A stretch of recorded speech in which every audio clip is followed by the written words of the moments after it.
questions, but I really thank you very, very much for opening your doors to me. A lot of the dispensary owners as well were very, very kind, and I understand that there's sensitivity in your community because you have had, some unfair action, with towards you.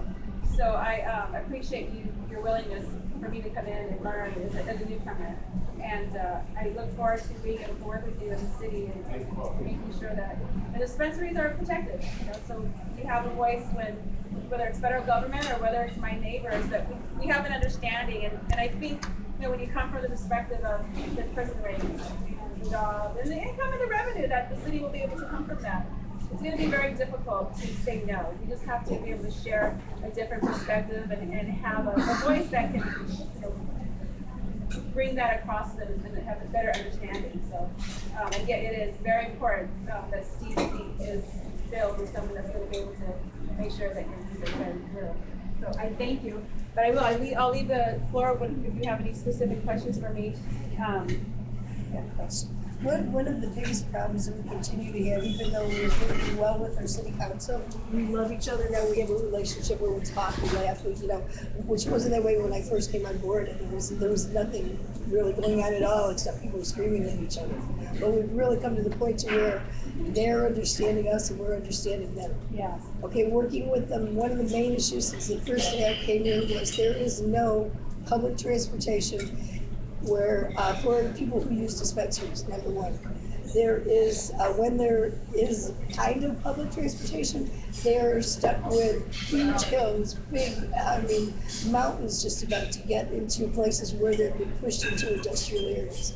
So what I'm saying is, would you be willing to take a stand where you would stop the criteria that's being used as much as we, like I said, love the negotiations we have, there needs to be way more.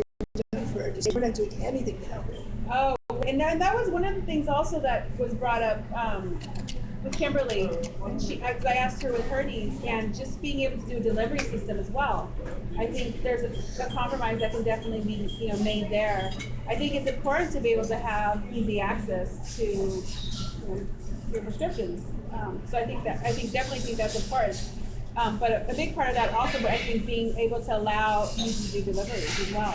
Yeah, yes, so there has to be a compromise. So if it's we're unable to be able to bring mass transit and they have a plan with the way the RT is going to be set and with light rail. Well, why send them to industrial areas? This is the question that needs to be addressed. It should be so easy to deal with. Well, I could address that actually. The last vote we made actually changed that. The threat of them moving to industrial areas was removed with the last vote. Now they're all able to move to other spots besides industrial areas. Yes, all they have to do is file for a special use permit.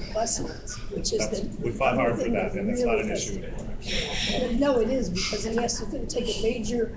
You should be able to take a bus down El Camino Boulevard. What I'm saying is we need people like you to say this bus system doesn't work for the people who live here. Right. Yeah, no, and I've heard that before. I've heard that there's some concerns with some of the routes, and I'm more than open to be able to share that with my fellow city council members. But I think a big part of that though also is to be able to allow a delivery system. I think that would be a lot. I personally think that would be a lot easier for patients. I personally like even having doctor home visits. We don't have those anymore. I think that would be greatly to have.